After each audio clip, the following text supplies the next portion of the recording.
fastest show in sports. The NASCAR 2025 season is finally over, and everybody has survived another playoff round. Here's a couple of things that I still take from this on the Monday morning after everything has been taken care of. First of all, I've got to be honest with you, it was one of the most boring races I've ever watched, at least this season, until you got to around the last 10 or 20 laps. The reason is I cannot understand, well, wait a minute, I can understand, but I don't like the fact that they finished the season at Phoenix International Raceway. Look, I've been to Phoenix several times. I've covered races there. It is a boring racetrack, stunningly boring. And the fact that it's out in the middle of nowhere is something else altogether. And the fact that you get the heat there with the tires, if the tires aren't proper, and as it seemed maybe they weren't in this race, you've got guys blowing tires left and right. Why not have it at a better track? See, that's where I say I can understand what happened, because Phoenix International Raceway is owned by NASCAR. And of course, NASCAR wants to put it at one of their tracks. I used to really like it when it was at Miami, though the Miami Homestead track is a really simplistic track. It's not very challenging whatsoever. I mean, especially when you consider it used to be a flat track, and they built it into something with some actual banks and a NASCAR feel to it. Why not just have every race? Why not have the season opener for NASCAR at Daytona? You've got your 4th of July or whatever you call the race now.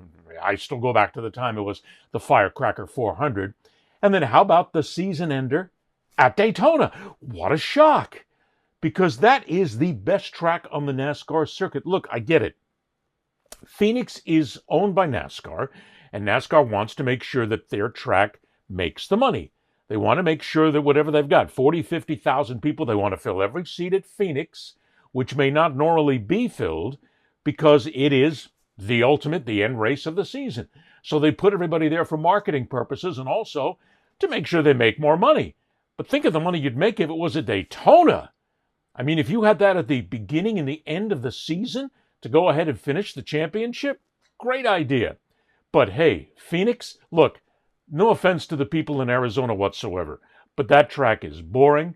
I mean, here I am during the race, and I'm a NASCAR fan. I'm not a nutjob NASCAR fan. I used to cover the series for a lot of years. But I'm flipping back and going to something else. I'm going to football. I'm checking out anything else because it was early on. Which brings us to the playoffs. Can we all stop whining about the playoff system now in NASCAR? Hey, shocker, it works. For everybody who complains about the point system, complains about, I want to have them racing right down to the end. No. We had 4 drivers who had proven that they were the best drivers on the circuit this year, the best teams. They finished, they did what was necessary in order to get there. It's like any other sport, minions. When you get in a certain sport, it's what it takes to get to the end. And in this case, this is what it takes. And putting 4 there was absolutely plenty. If you want to open it up maybe to 6. No. Wait, let me stop. 4 is perfect for what it was. It held a dramatic effect throughout the entire race, and certainly coming down to the end, all 4 of the top drivers in the playoff were right there in the top 10. Isn't that what you want? You want to be able to reward excellence. And NASCAR finally has done a good job of rewarding excellence. Now, granted, it's confusing as hell the way you get here. When you get to the round of 192 and down to the round of 10 and 8 and 6 and 4, that's a little confusing. I get that. But in the end, it works. I mean, think about it this way. You had the best driver this season. Kyle Larson won the championship. It would have been nice for Denny Hamlin to win. I mean, everybody is out there basically rooting for Denny because with those 3 Daytona 500 championships, you'd love him to be able to say he wins the season championship. Didn't happen. Why? A blowout late in the race, another tire failure, which may have been avoided had it not been those tires, that compound, whatever they chose, on a hot track in a place like Phoenix. Now, that's just a supposition. I'm not an engineer. I've been around NASCAR long enough to know how things work. And that's just a possibility. But you got to admit, to sit there and watch the end race of the season and it comes down to so many instances of tire failures, something's got to be done about this. That's not the way you want it. Hamlin was cruising. I think he had almost 4 seconds in those last couple of laps before the caution hit. He would have won. He would have won the championship if not for a flat tire. But in the end, everything worked. I want to have people stop whining, bitching, and moaning about the playoffs in NASCAR. You race for the season. You take out the one. Look, I don't want somebody out of nowhere coming in and winning the final race of the season who's got no instance whatsoever to win. One of these out-of-the-way drivers out of nowhere comes in and win. No, I want to see a race between 4 guys, and I really think it makes the teams better. It makes the racing better. I just wish it was at a different track. I mean, to me, Phoenix is just a glorified short track in many ways. It's only a mile. I'd like to see something more. But again, NASCAR is going to do it because they make money by going to a place like Phoenix.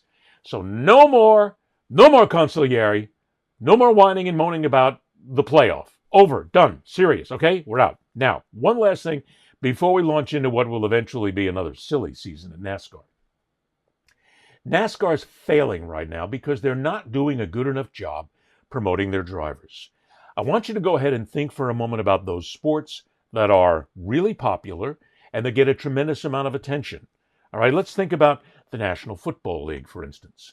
Their players are out there. Their players are in commercials.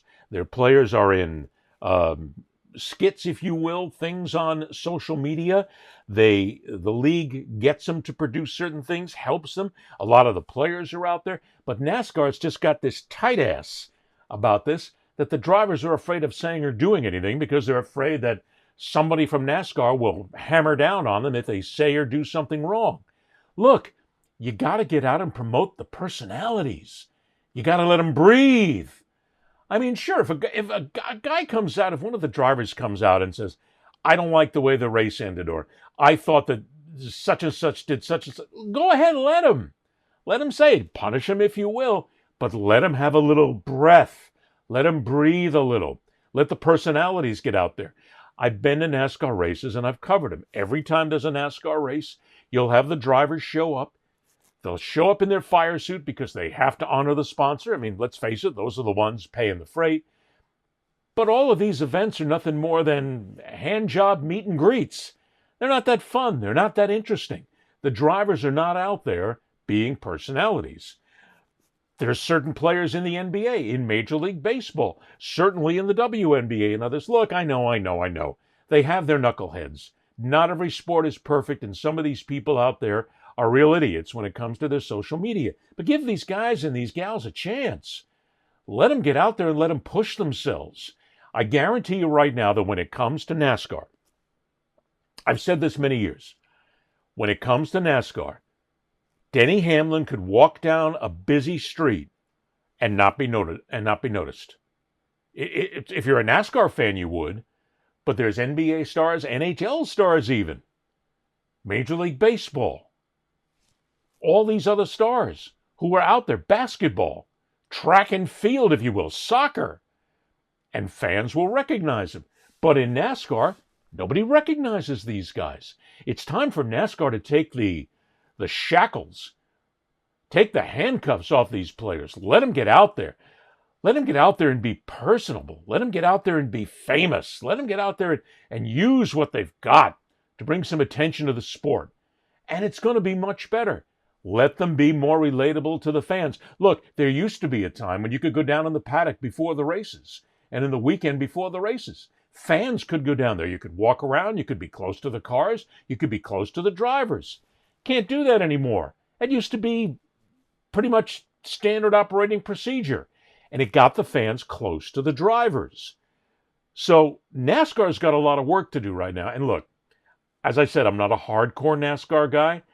I'm a gearhead. Always have been, from my 1969 Dodge Charger with the 440 in it to my love of cars today. And I still will watch NASCAR. And I'll also watch Indy, and I'll watch IMSA, because I'm a bit of a gearhead. But from a popularity standpoint, NASCAR, you got to get to work. And you got to make this sport rise again. Because what you're doing right now is not working. And I guarantee you, this segment is going to be dealt with a lot of people who are going to come in and tell me what NASCAR is not doing. Do it. I'll take it. Thanks for listening. Thanks for watching. Don't forget, you can catch us on podcast, wherever you get your podcasts. Or if you want to go to the YouTube channel, make sure you go to The Fastest Show in Sports and subscribe. Damn it, subscribe. Put the medal down. Put the foot down. Go ahead and subscribe. Rock on, true believers. Until next time, see ya.